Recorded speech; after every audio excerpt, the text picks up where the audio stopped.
Time present and time past are both perhaps present in time future, and time future contained in time past. If all time is eternally present, all time is unredeemable. What might have been is an abstraction, remaining a perpetual possibility, only in a world of speculation. What might have been and what has been point to one end, which is always present. Footfalls echo in the memory down the passage which we did not take, towards the door we never opened, into the rose garden. My words echo thus in your mind. But to what purpose, disturbing the dust on a bowl of rose leaves? I do not know. Other echoes inhabit the garden. Shall we follow? Quick, said the bird. Find them, round the corner.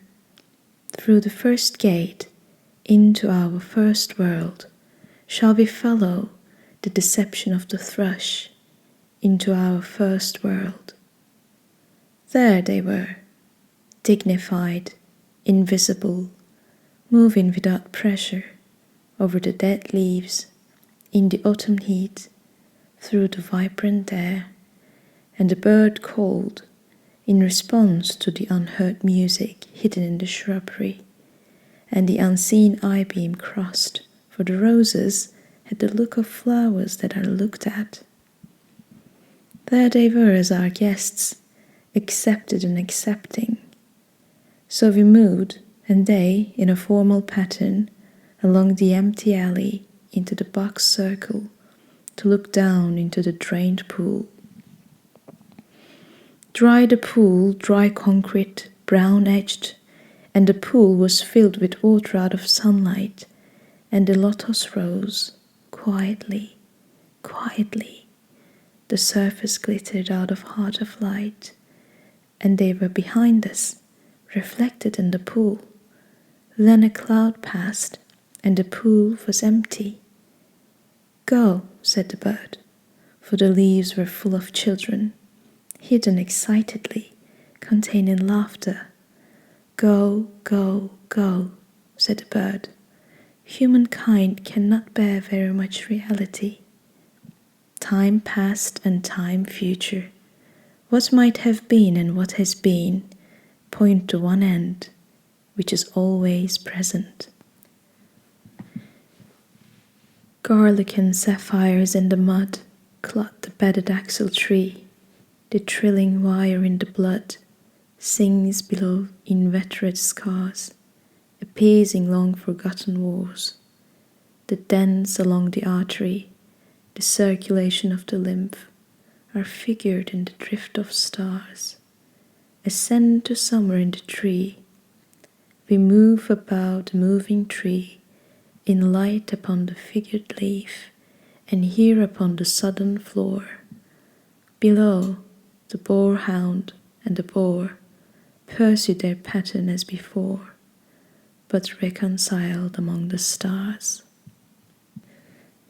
At the still point of the turning world, neither flesh nor fleshless, neither from nor towards, at the still point, there the dance is, but neither arrest nor movement, and do not call it fixity, where past and future are gathered, neither movement from nor towards, neither ascent nor decline, except for the point, the still point. There will be no dance, and there is only the dance. I can only say, there we have been, but I cannot say where. And I cannot say how long, for that is to place it in time.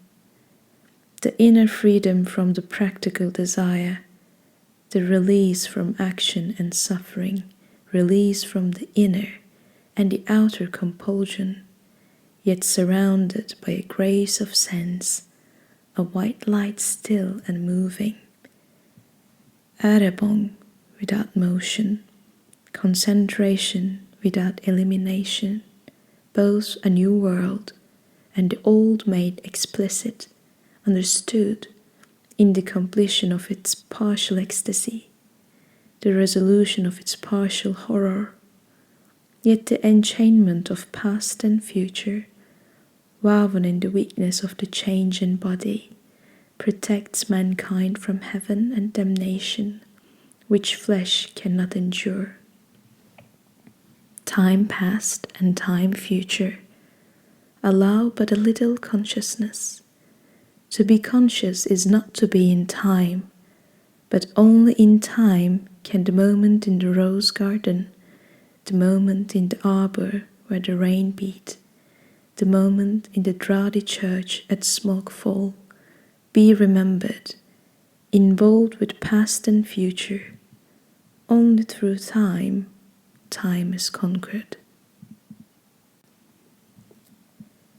Here is a place of disaffection, time before and time after, in a dim light, neither daylight, investing form with lucid stillness, turning shadow into transient beauty, with slow rotation suggesting permanence, nor darkness to purify the soul, emptying the sensual with deprivation, cleansing affection from the temporal, neither plenitude nor vacancy, only a flicker over the strained, time-ridden faces, distracted from distraction by distraction, filled with fancies and empty of meaning, timid apathy with no concentration, men and bits of paper, whirled by the cold wind that blows before and after time, wind in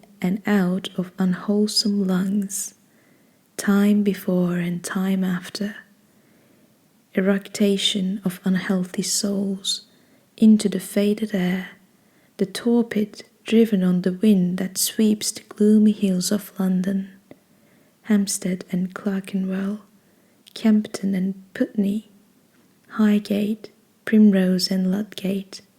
Not here the darkness, in this twittering world. Descend lower, descend only, into the world of perpetual solitude. World not world, but that which is not world, internal darkness, deprivation and destitution of all property, desiccation of the world of sense, evacuation of the world of fancy, inoperancy of the world of spirit. This is the one way, and the other is the same, not in movement, but abstention from movement, while the world moves in appetency on its metalled ways of time past and time future. Time and the bell have buried the day, the black cloud carries the sun away. Will the sunflower turn to us? Will the clematis stray down, bend to us, tendril and spray, clutch and cling? Chill fingers of you be curled down on us, after the kingfisher's wing has answered light to light, and is silent, the light is still, at the still point of the turning world. Words move, music moves, only in time, but that which is only living can only die. Words after speech reach into the silence. Only by the form, the pattern, can words or music reach the stillness, as a Chinese jar still moves perpetually in its stillness, not the stillness of the violin, while the note lasts, not that only, but the coexistence, or say that the end precedes the beginning, and the end and the beginning were always there, before the beginning and after the end, and all is always now. Words strain, crack and sometimes break, under the burden, under the tension, slip, slide, perish, decay with imprecision, will not stay in place, will not stay still, shrieking voices, scolding, mocking, or merely chattering, always assail them. The word in the desert is most attacked by voices of temptation, the crying shadow in the funeral dance, the loud lament of the disconsolate chimera.